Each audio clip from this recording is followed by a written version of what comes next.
In today's episode of ReFi Podcast, we speak with Gregory Landua. Gregory has been dreaming about how blockchain technology can be used to measure ecological health, all the way back in the early days of Bitcoin in 2009.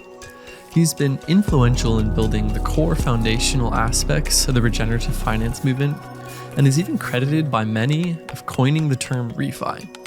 We learned so much in speaking with Gregory, and we hope that you will too. And stay tuned for next week, where we drop another episode with an exciting guest.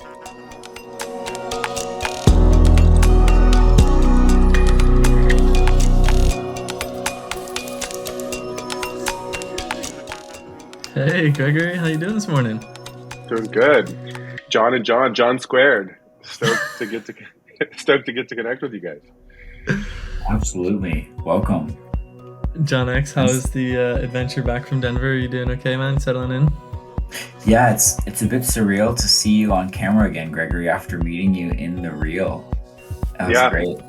It was fun. It was fun to get to hang out a little bit in Denver. And it was great to get to do a little bit of a deep dive with you and Beth. And I'm sort of sad that more of the Toucan and Regen teams weren't there, but it was just the right amount, I guess. So.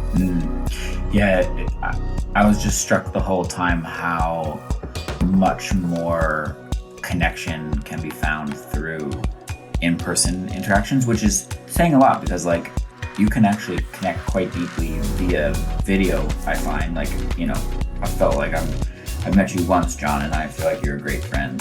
And I've met people but only online. It was great to spend some time with you. It definitely accelerates things. Yeah, totally. Yeah. Well, for those who haven't had the benefit of a deep dive with Gregory, I'm grateful to have a chance to speak with you on ReFi Podcast. And I just want to say thank you for helping us get this off the ground. You've been such a vocal advocate for this movement as a whole, and I think you were the one who coined the term ReFi in the first place. So kudos to you for kicking this thing off. And just wanted to step back and hear the story from your perspective. We've done our homework and looked at all the kind of major milestones of Regen Network, but I'm curious, what was the origin of Regen Network and this broader movement for you personally and for the company as a whole? Gosh, it's always so hard to pick a specific origin moment. So I don't know that I'm going to be able to pinpoint sort of a specific place. I always sort of jokingly say, any good story, you kind of have to start in the middle. There's no real beginning or end. But gosh, what would be a fun place to start? As I was saying that, I actually had this image of, so when I was in college, I studied marine and terrestrial ecology, and I was lucky enough to spend 6 months in the Galapagos, studying in the Galapagos. And, Galapagos is a beautiful, storied, complicated place, like pretty much everywhere else on Earth, but more so, because Darwin, there's the scientific movement, the great religion of science.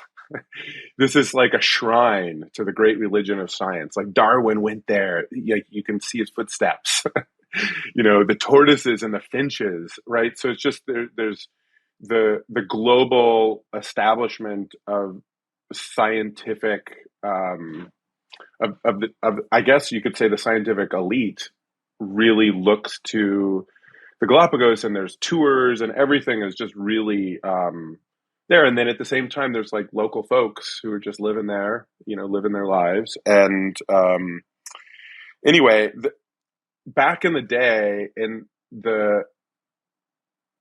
when the European kind of expansion was taking place, colonial expansion was taking place, pirates and whalers would use the Galapagos as a watering hole, and they dropped off goats.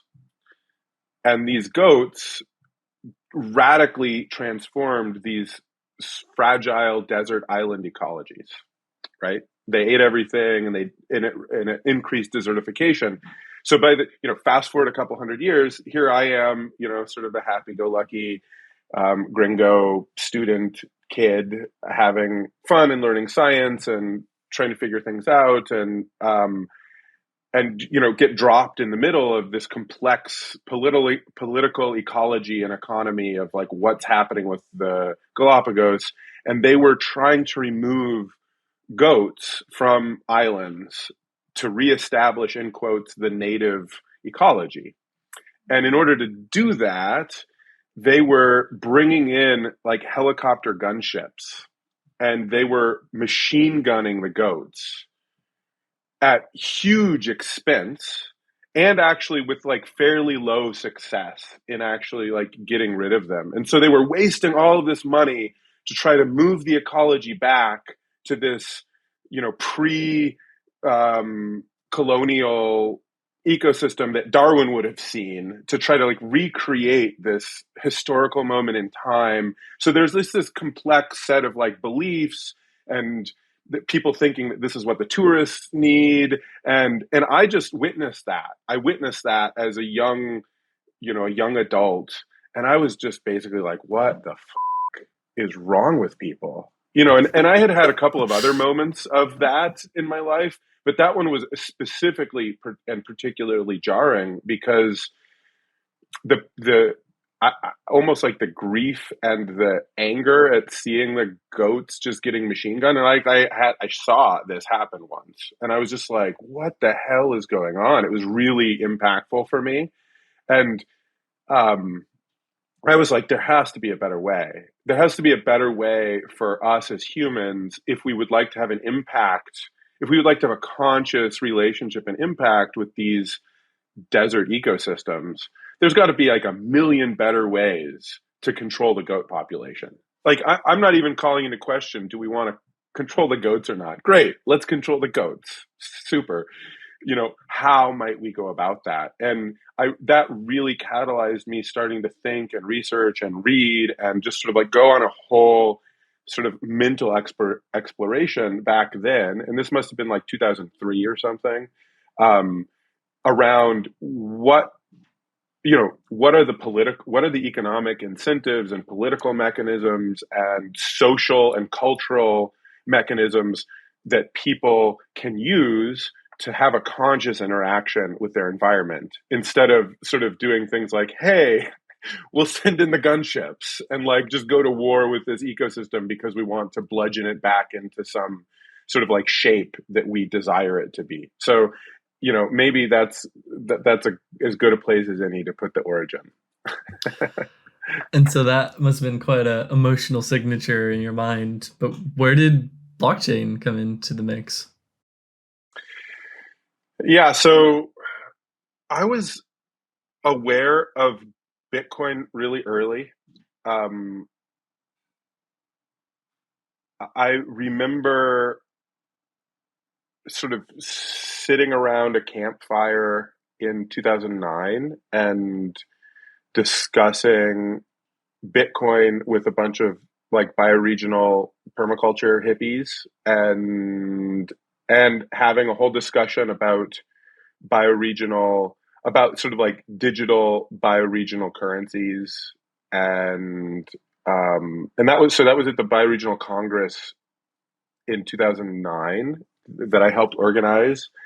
And David Elhinky, and there was a bunch of really awesome folks there another super OG in the sort of regeneration movement, Daniel Christian Wall, did a nice interview with David, I don't know, like 3 months back or something. So it's probably worth linking that in the show notes. And at that time, we were experimenting with sort of a time bank style digital currency at Gaia University, which was like the OG kind of like, I guess, digital regeneration, anarchist revolution disguised as a university kind of group of humans. And yeah, we had this digital currency called the Amate back then. And the Amate was like an hour of learning time. And you could, we had sort of digitized that, and you could swap it with your peers to try to, make it more efficient for people to kind of like invest energy in each other's learning journeys. So there was a lot of stuff happening back then, like right around the time and preceding the publishing of the Bitcoin white paper. Also, I'd been working with complementary currencies a fair amount, just like local currencies and complementary currencies, and I realized in that stretch, and this is going to be super controversial for a certain subset, maybe of your audience, I don't know, but certainly of people who are involved in sort of the alternative or complementary currency movement. Back then, I realized unless there's some sort of like speculative hype engine or some really radical culture change, most that like alternative or complementary currency movement just sort of like doesn't have legs, because the amount of effort that it takes to sort of like it's like a moral. It's like you have to make this moral decision to use some currency that very few people use, and it makes your life really hard. And so it doesn't like build momentum. And so I was tracking Bitcoin early because I was like, oh, this is really interesting. And then there was a period of time that, it just sort of like went dark for me. I wasn't really paying a lot of attention to it for a few years. I wrote Regenerative Enterprise, which sort of version 1.0, which sort of became a cult classic in the permaculture movement. A lot of people teach the 8 forms of capital. A lot of people teach the sort of like the different principles that we put together around what it means to be sort of engaging in business as a force for regeneration. And you'll notice in that book, I don't think we mentioned Bitcoin.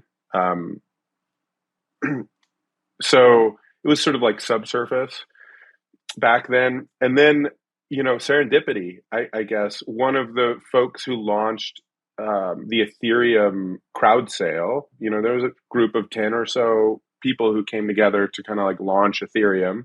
One of those people happened to have taken a permaculture course from one of my good friends and co-founder, Christian and Brecht.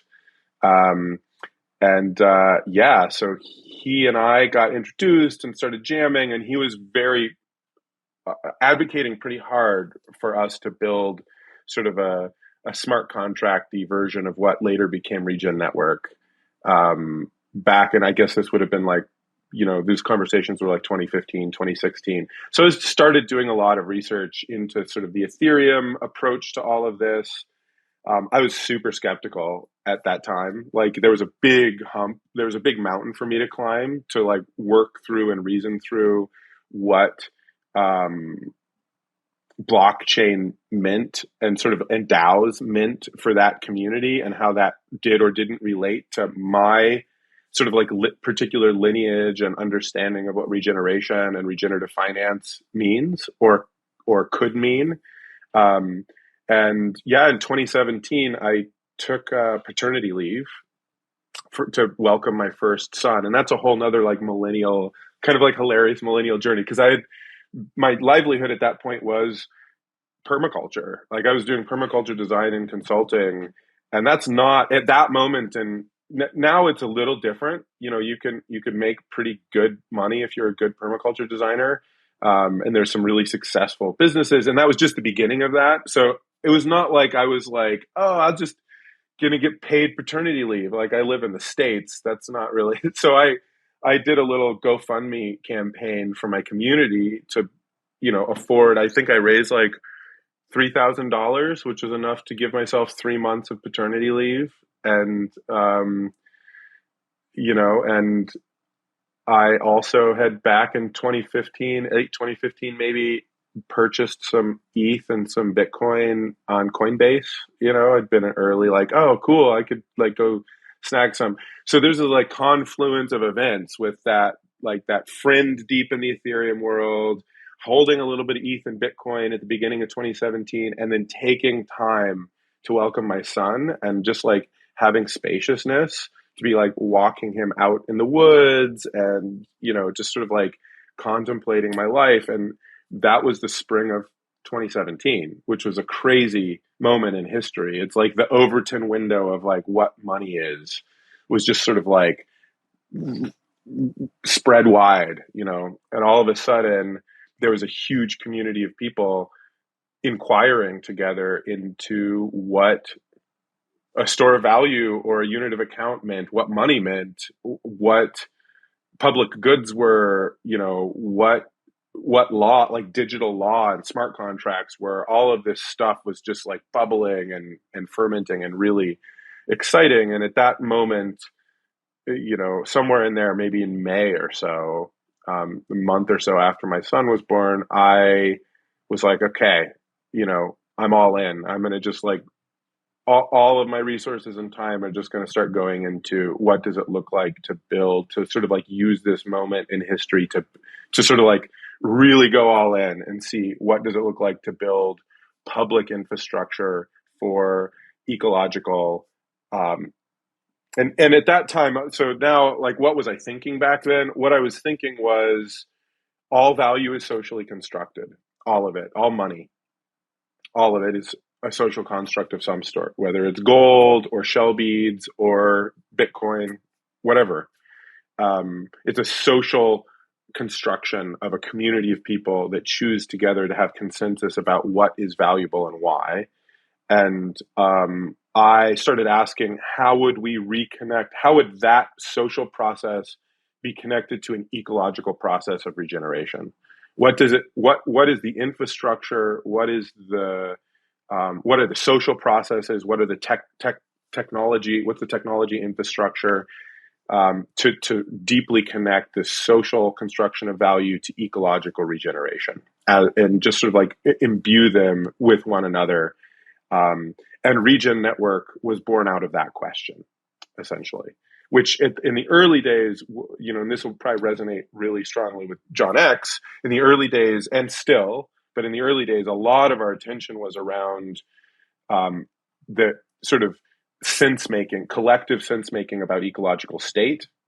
And a lot of our process was around what we were referring to around ecological state protocols and sort of like the knowledge network of humans being able to generate consensus about ecological state and changes of state, and then being able to choose incentive models around what they would like to see happening in a particular ecosystem. And that kind of brings you back to what I was thinking about in the Galapagos, right? Which is like, what would it mean if this community of people were to say, actually, what we want is these desert islands to have sort of like this pre-Columbian pristineness, and therefore the ecological state could be described in the following ways, and therefore we will base our economy, our human economy, on sort of like moving in that direction, right? So that way of thinking about things, I think, had been with me for a little while when I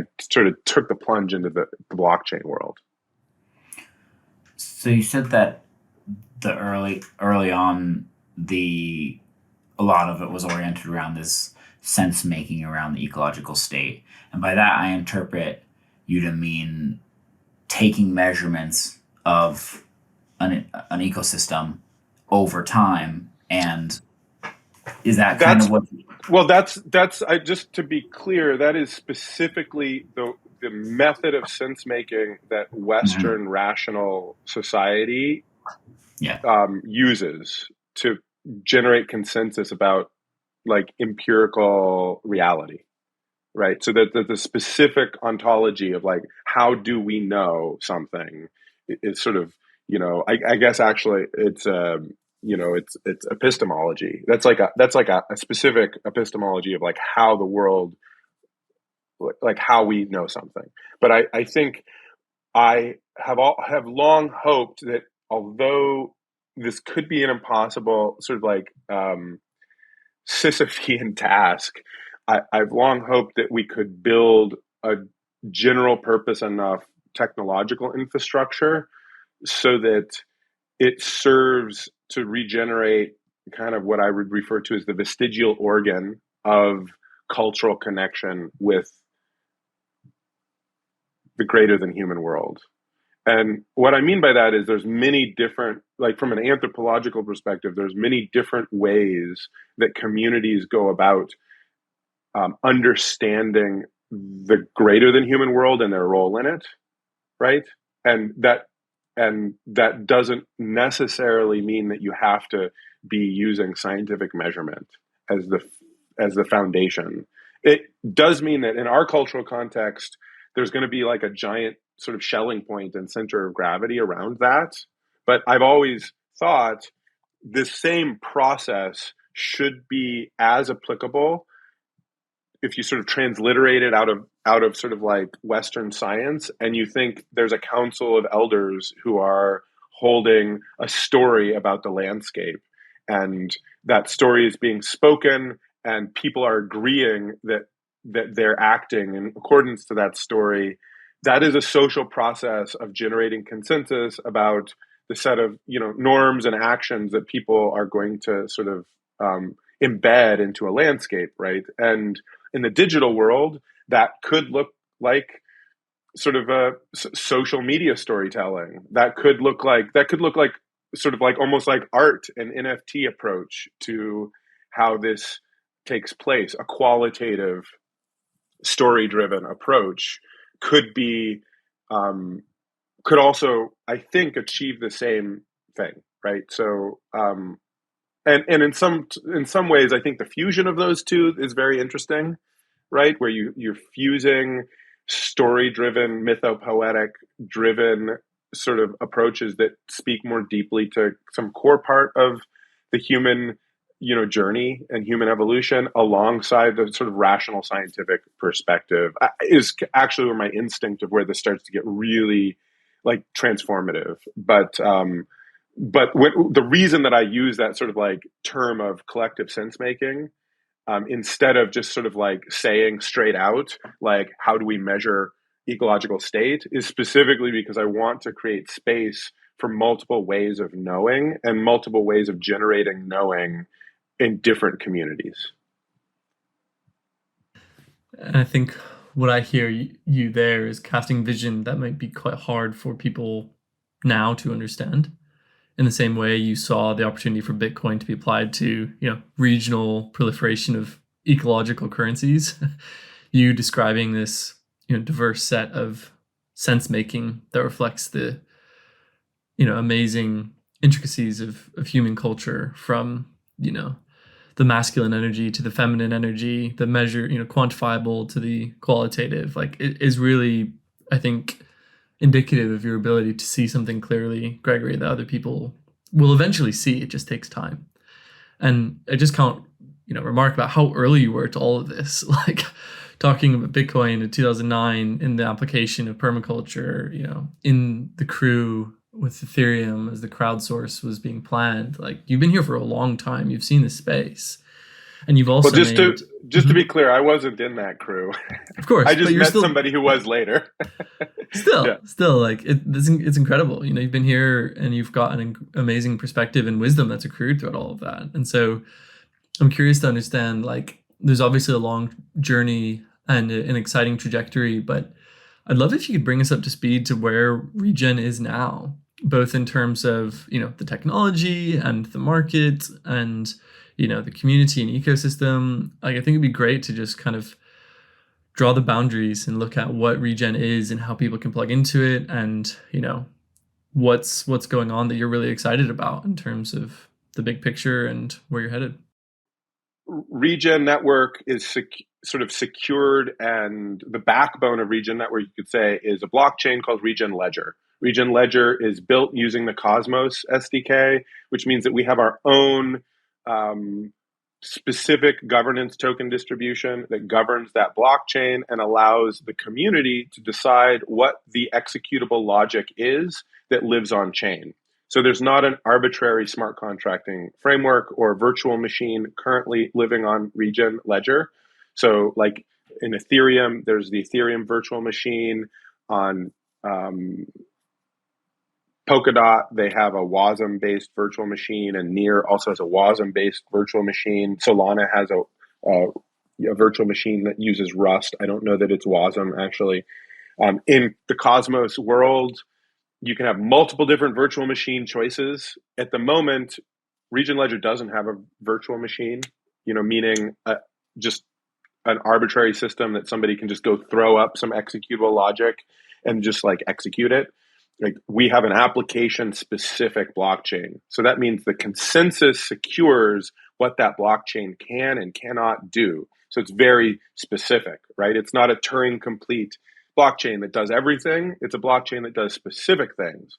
The specific things that we choose to include on our blockchain are built and carefully vetted and hardened and audited and then put up on chain in order to achieve this goal broadly of linking the social construction of value to ecological health, and specifically to build application logic that allows us to monitor, measure, verify, and issue tokens that represent ecological state or changes of state. And so the only logic and the only thing that Regen Ledger is ever going to do is that sort of like providing tools that are in this sort of beginning phase around the origination of ecological tokens, ecological assets, the digitization of ecological health in some way that a community of people thinks is important. The way that we conceptualize that is that you need to bring communities together to define a set of rules for the minting of an ecological asset. Currently, we conceptualize that as an eco-credit. Eco-credit sort of governance can happen as a DAO, essentially, on chain, on Regen Ledger, and then create the rules for minting an ecological asset.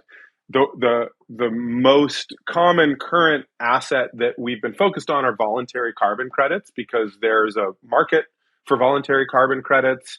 There's sort of like a social consensus about this as a value that nature can provide, either sequestering carbon in carbon removals, or humans providing in avoiding emissions by conserving forests, etc. So we've sort of, I think similar to Toucan, have this concept of, hey, if other humans are already agreeing that this is a value, we can use those rules and we can just digitize those sort of and tokenize that, and that's good enough. So you can sort of like have this initial flow of value where digitized, which represents, a group of people saying like, hey, this is a carbon credit and it's valuable for the following reasons and in the following places. But we're really interested in sort of like moving significantly deeper than that to have a natively Web3, natively community originated system of this ecological value. And that's really where the bulk of our research and development, time and attention goes. And so there's more than 40 different groups developing eco credits for Regen Network right now. And that spans the whole gamut from blue carbon, ocean conservation without a carbon element, soil carbon, several different sorts, agroforestry, forest conservation, indigenous land management of multiple sorts. So there's just like a big variety of people. And those people are supported by us, but really on their own in a lot of ways, thinking through the process of how to generate a social consensus, both about how do you monitor, report and verify specific ecological state, but also what's the agreement you're making with the world that can generate some unit of value, right? Is this going to be used in like corporate offsetting, or is this going to be used as a form of DeFi collateral? Is this going to be used as a regional currency system, or some other blue sky sort of form of value that society hasn't yet woken up to and realized? By and large, people are targeting markets that do already exist, right? But there are a few brave souls out there who are innovating new ecological asset and credit types for markets that don't yet exist. That they're just sort of like, we're going to create our own market out of sheer sort of chispa, I guess, and see how that goes. So I'll pause there, and I imagine I sort of like opened up something that you probably have questions, so I won't keep going, and we'll see where we go from here. So this idea of the eco credit class, like this is a category of eco credits that there's a governance process to define, all right, we're going to decide how we can credibly verify that an ocean conservation project has been successful and has had some kind of quantifiable amount of impact. And then that information about that project is provided to Regen Ledger, and that on that basis, these ocean conservation eco credits are issued on the ledger. Is that roughly getting that right? Yeah. Okay. So it's, I mean, to sort of map it to the voluntary carbon market world, is this basically on the scale of like a methodology, or are there multiple kind of... There can be multiple methodologies in a credit class. In a credit class, okay. So you could conceptualize a credit class as a layer more abstract. So you could say we have a credit class around carbon plus grasslands, right, that we created from soup to nuts, like from scratch, and we sold, I don't know, 100 and some thousand carbon removal credits to Microsoft back in the end of 2019. Mm-hmm. But that credit, as a credit class, there could be multiple methodologies that qualify because different soils in different parts of the world are going to require different methodological approaches to measurement, right? And so the credit class concept is something that doesn't appear in like Vera or Gold Standard or other sort of registry systems. Right. It's sort of novel to our approach. And then the methodologies, there's like a set of approved methodologies that relate to a specific credit class. So who plays the role of the verifiers? It depends on the credit class. Okay. Right? Okay. So that is something that you need to define.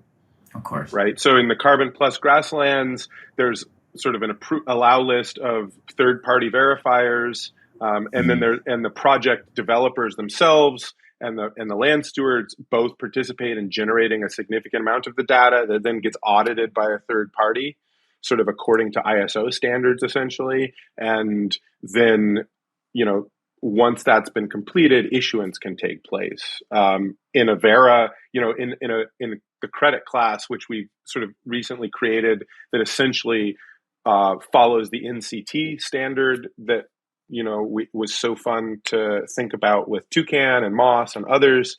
We essentially say, hey, this is just Vera's standard, essentially. So whoever they say is a qualified verifier, and the standard by which it's being verified is just, that's the rules of sort of the game.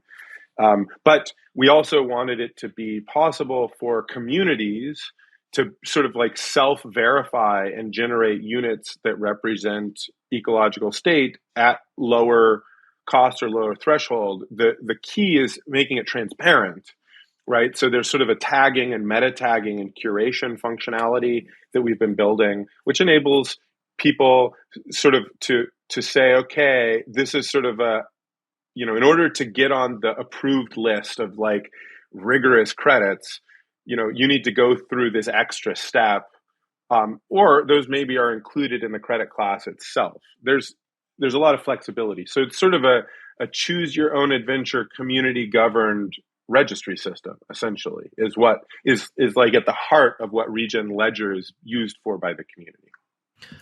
And so you touched on Vera and the role they play in the system at an eco credit class level. Is it,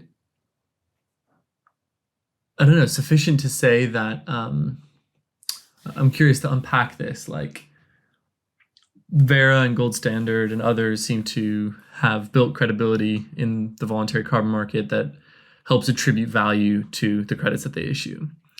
And what I'm hearing you say is, they can also attribute value to the credits that are issued on Regen Ledger, but there might be a separate eco credit class that somebody else in a community determines that doesn't meet those standards and is still issued on Regen Ledger. And there could be a demand source that still determines that to be valuable, but it doesn't necessarily have to go by the books that Vera and Gold Standard set. Is that correct? Oh yeah, no, 100%. The bulk of eco credits will live outside of Vera and Gold Standard crediting standards, would be my guess.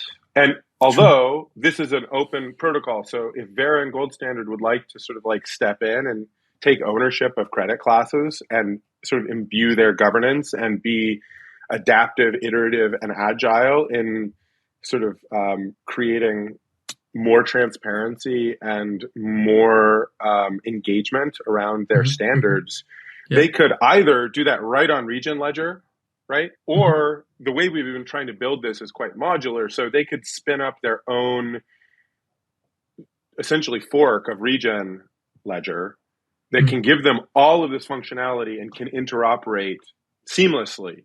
Between because we live in the Cosmos world in which interoperation between blockchains is a fundamental need, the interoperability. And so using inter-blockchain communication standards, they could fork Regen Ledger and create sort of a proof of authority version of Regen Ledger that they control firmly and sort of like launch their own registry system, right? That just is a digital articulation of their rules.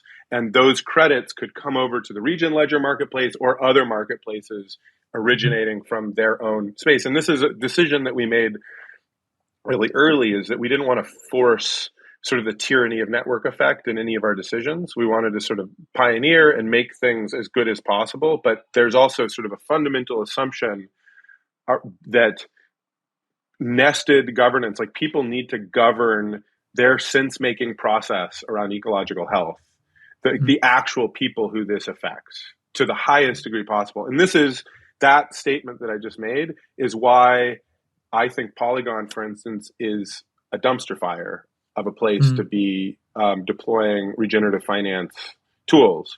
Who governs Polygon, right? Who governs it? Can anybody answer that? I've never heard a good answer about who.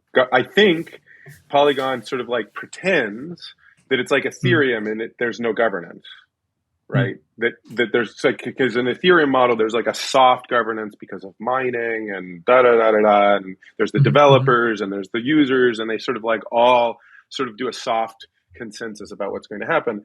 But in Polygon, it is actually a fast finality, Tendermint-based, used Cosmos software, runs the Ethereum virtual machine, and is a proof-of-stake network that should be governing itself. But who governs it? And who can interoperate with it? Expensive bridging, other things. So one of the things that we've spent a huge amount of our time and attention from an engineering perspective is ensuring that neither we nor other people in our sphere are enforcing like a tyranny of network effect, where you have to sort of like get sucked in to a set of economic relationships that aren't actually beneficial to your community's aims and the ecological health that underpins your choice to engage with this. And we've made those decisions, which makes the engineering effort kind of significantly harder to get to market, because the foundation for ecological health on this planet is fundamentally, what's left of it is by and large stewarded by indigenous peoples, stewarded by societies that have been marginalized by the global economy. If you don't ensure that they are at choice around the level of participation in the economy and can grow their capability to govern as much as is needed, and also have the usability to engage simply and easily, I think we're doing something wrong, right? So if people are forced to sort of like engage with a set of rules because they need the money, but they actually don't really agree with what's going on, all we've done is we've recapitulated the exact same economic structure that we're trying in the regenerative finance movement to transcend. Right, we're trying to shift the game theory and the economic interactions so that people can have a set of economic interactions that benefit their environment, the ecosystems that they live in, and sort of do so in a voluntary way where they're making their choices. Right, we don't want to be reiterating and recapitulating the same old shit. think that's what you just described is one of the key values of Web3 that we don't really talk about very much, which is that it's opt-in, right? That nobody's forced you to create a Kepler or a MetaMask wallet. Nobody's to this point. Obviously, with central bank digital currencies coming down the pike, that might shift. But that's also a big lesson in the kernel fellowship. That this idea that this is kind of your own sovereign choice to participate. So I think that's really powerful. But I'm taking it a step further, I think.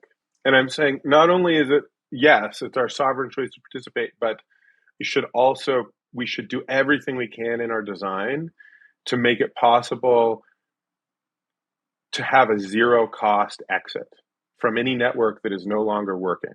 So it should be win-win, right? And as long as it's actually genuinely win-win, great, I'll stay in the network. But the moment that it's win-lose, I should be able to take all of my assets, or as close to all of them as we can figure out, and I should be able to leave that network. And that forces the game theory to be our voluntary association and our engagement. Like the governance is going to really look after ensuring that this is working for everybody. Because the moment that it stops working for somebody, it's going to be so easy and cheap for them to just leave and create their own sovereign zone that allows them to operate under the economic principles and rules that they need for their context. That's the sort of like, that's the place that Cosmos as a community puts a flag further from that, like much deeper into the territory of, I think, radical plurality and decentralization that is common. I don't think that it's non-existent, but that is common amongst the Ethereum-centric part of the Web3 world. Sure. Yeah, I mean, I have to confess, being new to this space and coming in through largely the door of the Ethereum ecosystem, a lot of those ideas are new to me, and I do understand some of the complexity of what you described, and it sounds like there's a lot to unpack there, because there are instances in which the system you're in is decaying and starting to collapse, and you need to be able to realign your capital with value aligned actors. And I totally hear that use case. And I guess I want to try and unpack it, kind of a core mental model, what you guys have done here, in that you have this eco credit module where people can define methodology for evaluating some type of ecological and human benefit that people are willing to pay for.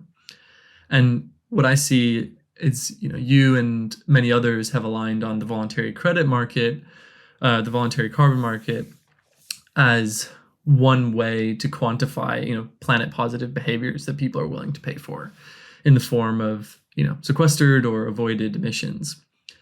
And I guess I'm wondering, like, who are the key partners outside of, Vera or Gold Standard that can, work to help define these classes or these methodologies to really catalyze climate financing to the right projects? Because I think there's a lot of misunderstanding about where the money needs to flow in order to actually, avoid gigatons of emissions and draw gigatons out of the atmosphere.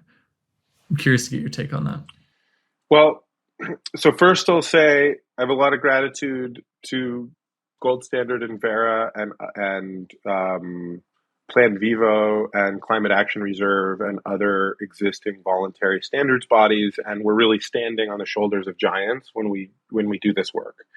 And that said, I'm pretty radically I don't think that they're doing enough and in the right way. So that's part of why we want to maintain sort of backwards interoperability with those ways of doing things. But really our innovation is, and our focus and what we spend our time and money on is going beyond that to create a natively Web3 claims and data registry system for ecological asset generation, right? And curation, governance, That's what we're after. And why? Why are we putting so much attention on that? It's specifically because we want a peer-to-peer marketplace in which land stewards can get paid directly by people who need to finance the impact. And we can shorten that loop so that people are getting paid specifically for the ecological impact that they're creating. So taking a step back, we're really interested not just in outcome credits, right? Which is, an outcome is like carbon sequestration or carbon storage, right? Which we would refer to as avoided emissions, but really it's that the carbon is continuing to be stored there. There's a whole reinvention of how people think about carbon, I think, that needs to take place. And that's going to be underway. There's going to be disruption. That's going to be underway over the next few years. But also, we're really focused on, for instance, practice-based credits. People can and should get paid for, before the outcome can be quantified, right? Holistic managed grazing, agroforestry, forest conservation, reforestation. Sometimes blue carbon. There's all these there's sort of all of these land management practices that we know are beneficial to stabilizing climate. We just don't know exactly what the carbon outcome is going to be yet. And there needs to be 10 to 20 years of science done on it before you can create a really rigorous sort of like unit of account that's carbon specific. And so a big part of what we actually focus on at the moment is creating credit classes that are sort of decoupled or loosely coupled with the outcome itself, right? And so where you specifically can pay for the practice or the ecological state without having to have a robust approach to measuring or modeling the specific carbon outcomes. Because again, that's complicated science, right? And it takes time to gather data and to build a methodology that is rigorous enough for market acceptance. So I don't know that I'm exactly nailing your question, John, but I think that's an important sort of like piece of the puzzle in terms of like how we think about it. It's taking a step back and saying it isn't just outcomes, right? There are practices or approaches to stewardship that, so for instance, many forms of kind of conservation or low-till, no-till agriculture, or even taking the next step to full-blown regenerative agriculture, we know that they do build soil. We know that they reduce erosion. We can more quickly and easily quantify, for instance, impacts on flooding and erosion control than we can on the specifics of the soil carbon cycle, which is kind of esoteric. We don't know how deep that liquid carbon goes down into the soil. We don't know how durable. We don't really know the permanence of soil carbon. There's all these unanswered questions. It gets very heated. Scientists have very different opinions about things. But it is actually much simpler to quantify, to monitor the practices and to quantify other co-benefits like reducing flood risk that have really significant financial impacts for like an insurance company or for a municipality that's trying to do storm drain runoff mitigation or trying to mitigate nitrogen runoff in their storm drain. So there's this whole world of ecological impacts that can be achieved through sort of more of a payment for ecosystem service approach where you're saying, hey, if you practice X, Y, and Z and you collect data, we'll pay you on a yearly basis this amount.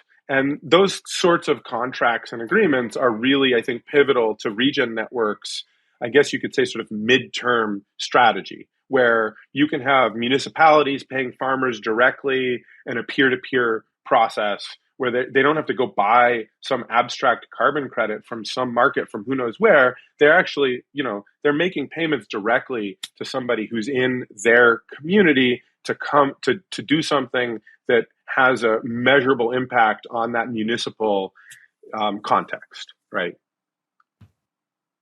And so for, let's say, a landowner specifically, you guys have this carbon plus grassland methodology.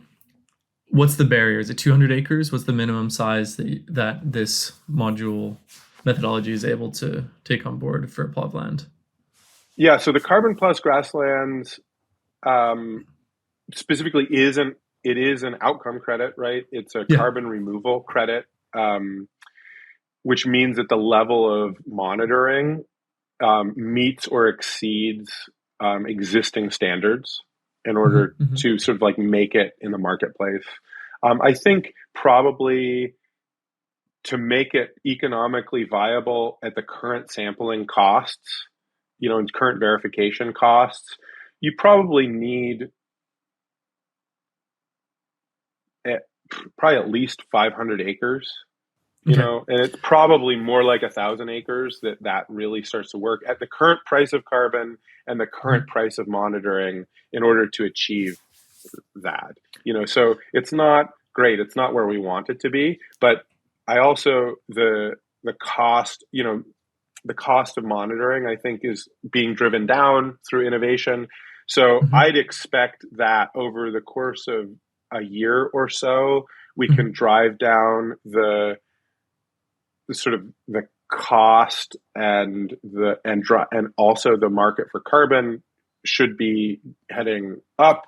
Although things like the threat of World War III and other challenging and heart-wrenching realities may disrupt all of those assumptions. I think we can probably get it down closer to 100 acres, which would be really cool. And so the value proposition for them is, they've got some grasslands, and maybe we take it because I know this slightly better from a regenerative agriculture standpoint. So I set up a small social enterprise in response to the pandemic that was designed to connect, sustainable local businesses to conscious consumers near them through like a zero emissions delivery network.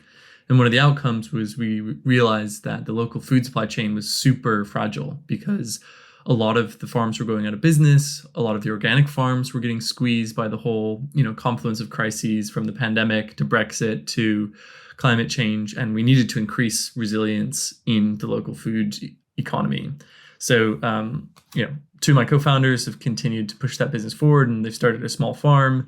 And, the economic incentives right now from the local government are very heavily attributed towards people performing large-scale traditional agriculture practices that deplete the soil, poison the water supply in effect, are very carbon intensive, very capital intensive, and have very negative consequences for all sorts of wildlife, from bees and birds and everything. And so I understand that the voluntary carbon market in its current state can provide a monetary incentive from external places to be able to make things like regenerative agriculture more feasible. But there's all these barriers, right? You have to have a whole lot of land. It takes 5 years for these credits to get issued. And then brokers are in the middle of this whole market, which take sometimes up to 50% of the fees. In a kind of future scenario with Regen Network, like, what are the unit economics here? I mean, is somebody literally able to, and maybe the user experience as well, like take a farmer who's considering shifting to regenerative practices, how do they engage with Regen Network in order to have that additional incentive that moves them to the regenerative practices and actually make a business that works? Like, how does that experience look? Yeah, well, I mean, the unit economics already have been flipped on their head with the Carbon Plus line of credits, so Carbon Plus grasslands, in that initial pilot, 85% of the payment went to the farmer, right? Which is completely unheard of. That's the opposite. So generally 20% of credit cash gets to a land steward, and 80% is eaten up by the complex sort of Byzantine middle of everything that's going on. So we've sort of flipped that plus a little bit. 20%? Are you serious? Yeah. I mean, so that's I got even much that worse than I heard. Yeah, I got that from a deck, Union Square Ventures deck, when they were putting together their sort of climate thesis back a couple years ago. They have a slide on there that says that. And I've seen it in a couple other places, just to cite that. Maybe we could put that deck in the show notes or something, so people know that I'm not just making that up. So yes, the what is coming on Regen Network is the ability for land stewards to issue credits directly into the marketplace, right, and set their own price, and have people come and purchase and offset using that, so that the money goes directly to the land steward, and I think the way you'll see this go is directly to the land steward, project developer, and verifier, so that an alliance between verifiers, project developers, and land stewards to bring these credits to market sort of comes, and essentially what you'll start to see, I think, is credit issuance is getting split between the actors. So they're sort of in an entrepreneurial alliance to sort of do the work on the ground, to provide the data, to monitor the data, and to package all of that up and issue something that can be audited in a rigorous way and pass that audit. So, I think that's how the economics are going to start to play out. Although, we're sort of flexible about how that ends up sort of emerging, really. So it's almost like, in the same way that Uber made it possible for anybody with a car to become, a taxi driver, Regen Network is making it possible with anyone who has a smartphone and a connection to a local land and economy to verify planet positive behaviors and help create, planet positive marketplaces for land stewards of all types to make money out of doing the right thing for the earth. Yeah, definitely. For specific credit classes. I mean, I think there's always going to be this spectrum, right? I think of crediting or generation of ecological assets sort of like the standard long tail sort of graph, where on one end, you're going to have sort of institutional grade credits that are always going to be pretty expensive, and they're going to be data intensive, science intensive, and they're going to generate an enormous amount of sort of like everybody else is going to be able to draft off of those. They're going to be building in our model. They're going to be building open source models and methodologies. They're going to be collecting data. They're going to be improving our ability to understand ecological health and carbon cycles. But they're going to be like the best of the best. People are going to pour lots of money into research and measurement and auditing, right? And then there's going to be this long tail where there's credit classes that, John, they refer to a global model, and all they require is somebody to take a smartphone photo and verify that land use. Or it could even be automated. Like, we can do a lot of this from Sentinel-2 data and other publicly available data sources, where you can run a land classification algorithm and tell if somebody's doing agroforestry or silvopasture or something else, and just like automatically issue credits that could be staked in order to qualify for an audit system, and then could transform to a rigorous outcome credit later. All sorts of really cool sort of like opportunities for building these sort of like nested incentive structures within that larger sort of superstructure that we're building. And so in the same way that Bitcoin created a system to incentivize people to point, specialized hardware at maintaining the security of the network, Regen is pioneering an open system in which people can create new incentives to participate in validating the health of the earth and get paid for it. Which we in our early white paper days referred to as reverse mining. So this concept of anchoring like a proof of work concept, where you have to labor, you have to provide data, you have to change land use. There's it's scarce. It's hard to produce these forms of value, right? But creating the superstructure so that there's an sort of an intersubjective verification and sense-making process to generate the outcome, right, is what's key. And I think unique to Regen Network up until now, right? And I think some of what we're talking about is starting to become more, either we are incepting it into the movement, or people are copying it, or it's just becoming through convergent evolution. It's more obvious to more people. Ecosystems and cultures are context and place specific. So having like a totalizing approach isn't really going to work. Having a single, like we have the one algorithm that can, qualify you for getting like your credit issuance. We really, there may be, I think there will be global algorithmic approaches that can issue certain types of credits, right? For sure. But those are never going to be everything, nor are they ever going to be the most precise and accurate.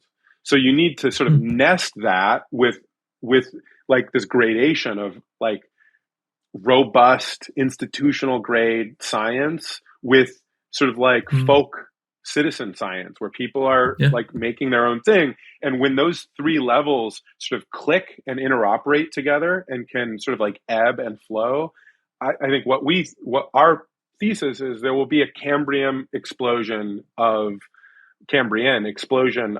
new forms of value. And essentially what we'll see is a reinvention of what money means, what a reinvention of what value is.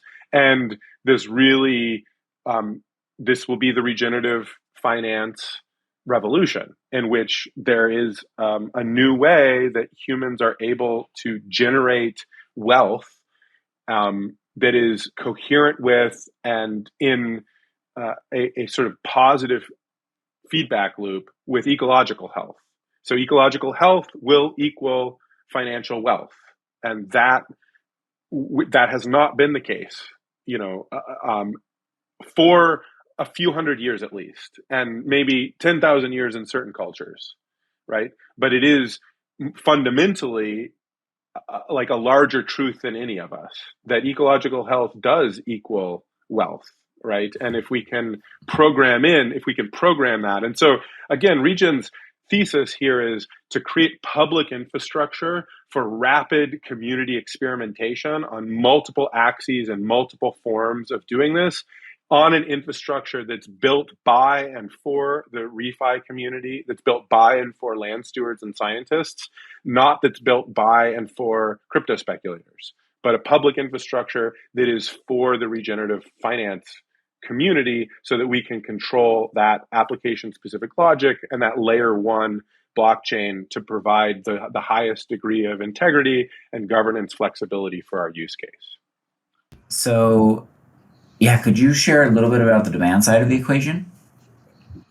Sure. So let's unpack that in a couple of different ways. So currently, just thinking of the go-to-market demand around voluntary carbon markets, I think we're sitting at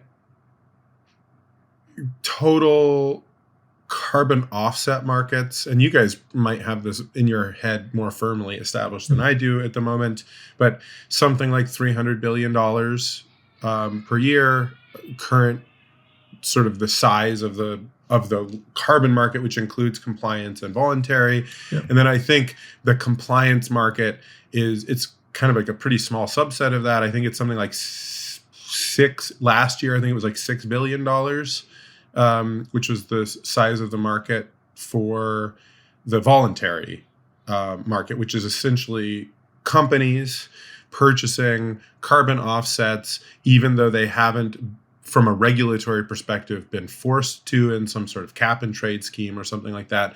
But just taking a step back, people oftentimes think that carbon offsetting markets are only like sort of like a greenwashing play. And actually, I would sort of argue whether or not we think that corporatism and like neoliberal capitalism is good or bad, I don't actually think that's what's going on. I don't think it's just a greenwashing thing. I think that corporate leaders now are considering it their fiduciary responsibility to balance their carbon budgets.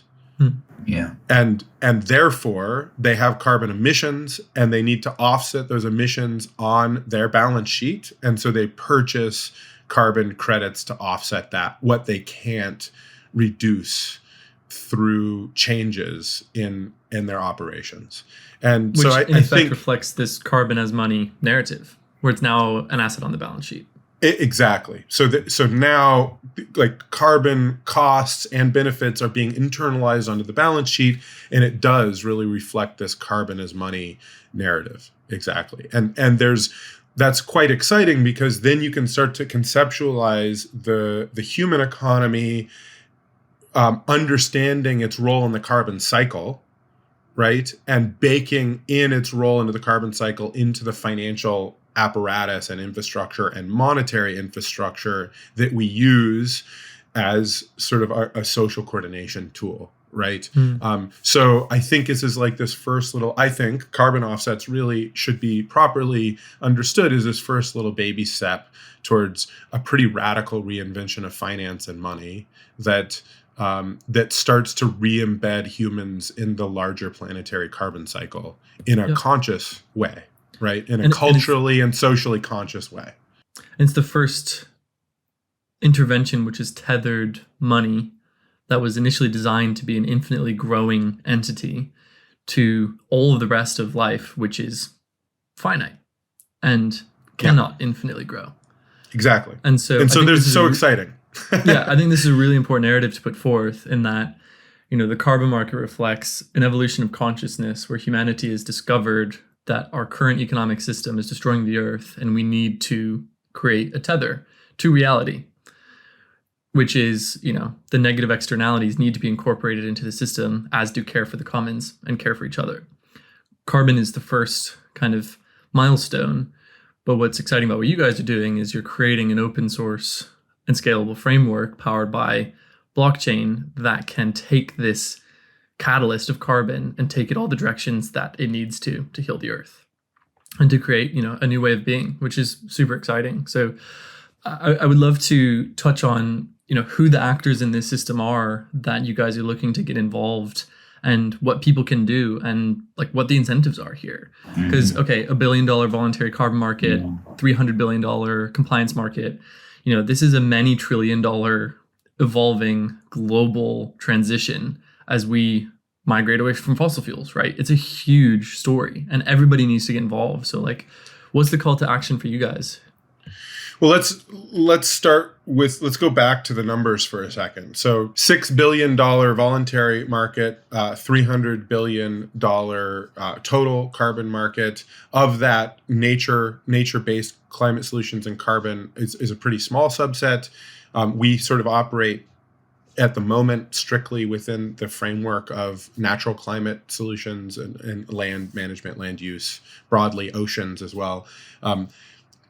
I remember a WEF report, World Economic Forum report, and a World Bank report that both came out, I think, in 2018. They were both putting the per annum nature-based climate, which they were including also biodiversity metrics, sort of the per annum economy as this gets internalized into the global economy at between $1 and $2 trillion per year. So what we're in this like little baby, market, right? Where Regen Network, we're at like $120 million market cap or something as a network. BCT is what, like, I don't know, right now kind of BCT is kind of low, but let's just say it's like 50 or 60. Yeah, I think it's 60, 70 million. 67, 70 million. Maybe nature-based carbon tons are at 20 million something. Klima is what, like $200 million market cap or less or more? I don't know. I think it's dropped to like 40 now, but yeah. Okay. Klima's okay. Ouch. Klima's at 40 million. Okay. So you get quantifying all of this.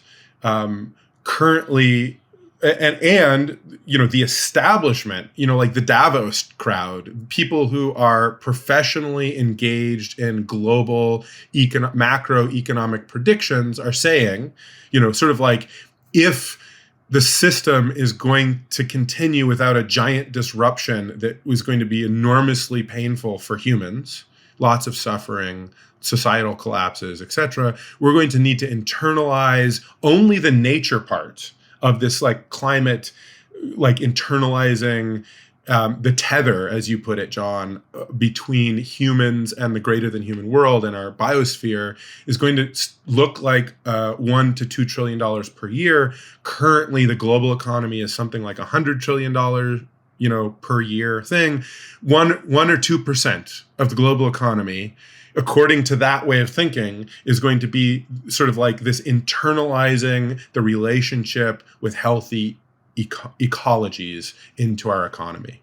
And we're very early, right? And so this is an enormous generational growth opportunity. I always would say, when I was pitching Regen in the early days, I would say, look, ecological assets are the most important asset class from an economic perspective, from a financial perspective of the 21st century. This is just the way it is. Either we get this right, or this whole system that's evolved over millennia that we currently have is just like, it's just toast.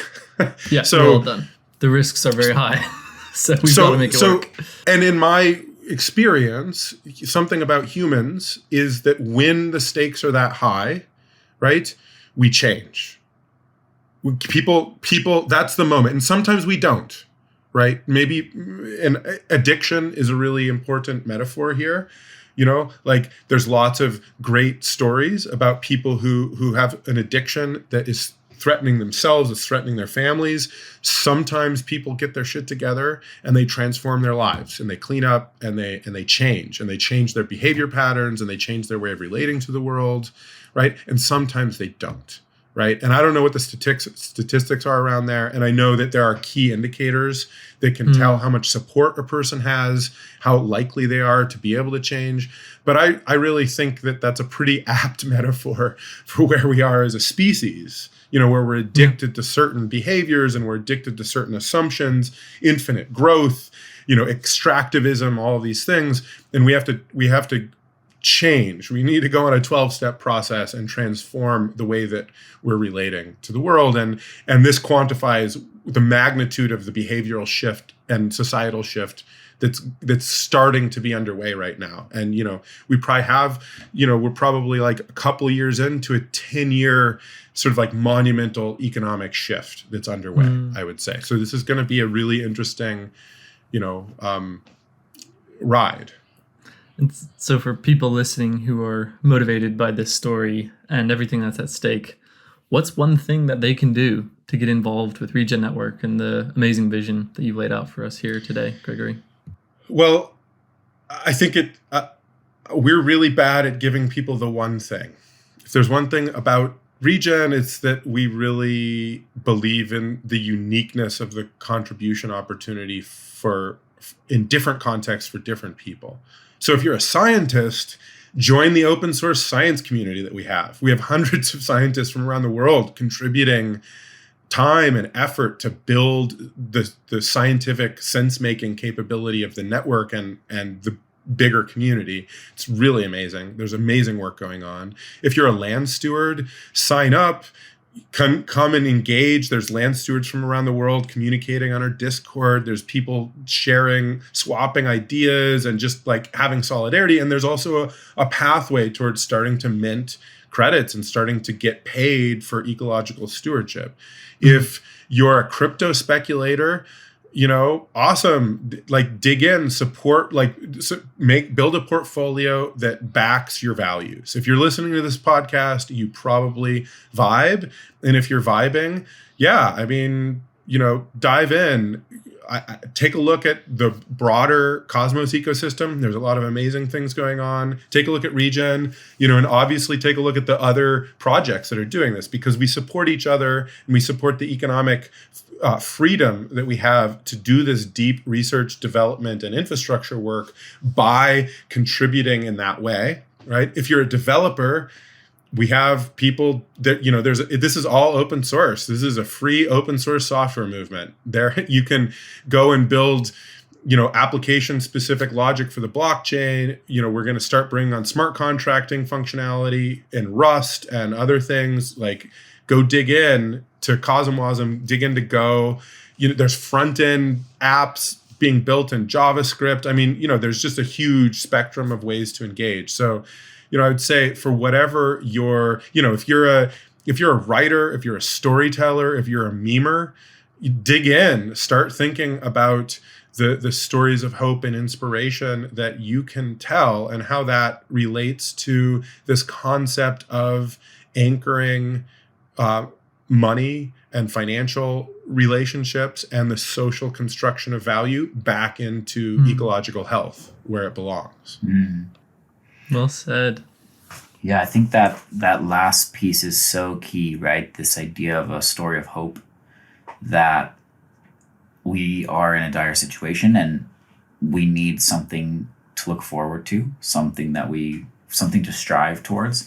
And that's why I know I'm here. I'm quite sure that's why John's here. And I think this conversation really kind of crystallized that we're in good company, that we are looking forward to a real credible path towards, building a different world. Amazing. Wagret, we're all going to regenerate Earth together. Gregory, it's been an absolute pleasure. I hope it's the first of many. Can't wait to hang out in the flesh, my friend. Thanks so much for coming on today and having a chat with us. Thanks so much for having me and for convening this conversation, for the community to come together around ReFi and sort of the digital hearth here. Yeah. And super grateful for the work that you guys are doing at Toucan and ReDaoist, ReFi Daoist, and just it's really been a pleasure to get to interact, and it's such a cool community of humans that's convening around this big kind of quest for planetary regeneration. So let's do it. Cool. Thanks, man. Thanks, Gregory. Have a good rest of your day. Cheers. Ciao.